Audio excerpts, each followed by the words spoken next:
Hey everyone, welcome back to our channel app tutorial. On today's video, I'm going to show you how to use coupon in Agoda. It's very quick and easy, so let's get started. First, open the Agoda app on your phone. If you don't have the app yet, you can get it from Google Play Store or the Apple App Store. Once you do that, open the app and sign in. Now on the screen, you can see options like Home, My Trips, Deals, Cart and more at the bottom of the screen, while there's VIP bronze option and coupon at the top.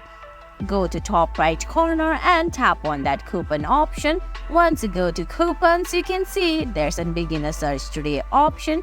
Just go ahead and tap on beginner search today. Now on the end of the screen, you can see a lot of discount coupons.